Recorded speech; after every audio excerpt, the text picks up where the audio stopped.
वो लड़का high school में पढ़ता था, लेकिन पढ़ाई में उसका बिल्कुल मन नहीं लगता था। वो रोज क्लास में घड़ी देखता रहता, बस सोचता रहता छुट्टी कब होगी।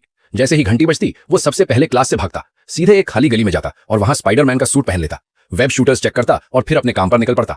कभी साइकिल चोरों को पकड़ता, कभी बूढ़ी आंटियों को सड़क पार कराता, कभी दीवारों पर चलता, कभी बच्चों के लिए पलटी मारता और कभी तो यूट्यूब वीडियो को लाइक भी कर देता। एक दिन उसने एक आदमी को कार चुराते देखा, लेकिन बाद में पता चला वो अपनी ही कार ले जा रहा था। आसपास के लोग उसे डांटने लगे। वो हर जगह अच्छे काम करता था क्योंकि उसका सपना था एवेंजर्स में शामिल होना, लेकिन उन्हें कभी उसका मैसेज ही नहीं मिला। फिर एक दिन उसने देखा कुछ लोग बैंक के एटीएम रूम में घुस रहे हैं। उनके पास एक अजीब मशीन थी जिससे एटीएम खुल गया और वो पैसे भरने लगे। लड़के ने हीरो की तरह पोज मारा, लेकिन वो लोग नकली एवेंजर्स निकले। वो कई चोरों को हरा देता है, लेकिन तभी कैप्टन अमेरिका एक हथियार से उसे हवा में रोक देता है और जोर से जमीन पर पटक देता है। किसी तरह लड़का बच निकलता है। वो पूछ ही रहा था ये हथियार आया कहां से, तभी हल्क का हथियार चार्ज हुआ और पास की बिल्डिंग टूट गई। सामने वाली दुकान गिर गई। लड़का भागकर अंदर गया और दुकानदार को बचा लिया, लेकिन तब तक चोर भाग चुके थे।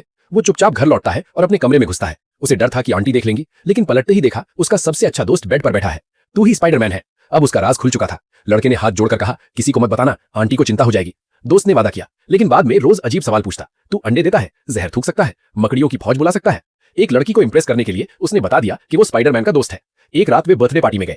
लड़के को चुपके से स्पाइडरमैन बनना पड़ा। उसी समय जंगल में धमाका हुआ। वो तुरंत भागा और देखा वही चोर एलियन हथियार बेच रहे हैं। तभी दोस्त का फोन आ गया। अब लड़का पकड़ा गया। उसने जल्दी से लड़ना शुरू किया, लेकिन दुश्मन ने एक घूंसे में उसे गिरा दिया। चोर गाड़ी से भागने लगे। लड़के ने वेब मारकर गाड़ी पकड़ ली। अगले ही पल गाड़ी फिसलने लगी। चोर उस पर गोली चलाने लगे। वो किसी तरह गाड़ी पर चढ़ा, लेकिन तभी एक वल्चर आया और उसे आसमान में ले गया। कुछ ही सेकंड में वो बहुत ऊपर पहुंच गया। उसके सूट का पैराशूट खुल गया, लेकिन उसे चलाना नहीं आता था। वो सीधा झील में गिर गया। सब खत्म होने वाला था। तभी पानी में रोशनी आई। आयरन मैन आ चुका था।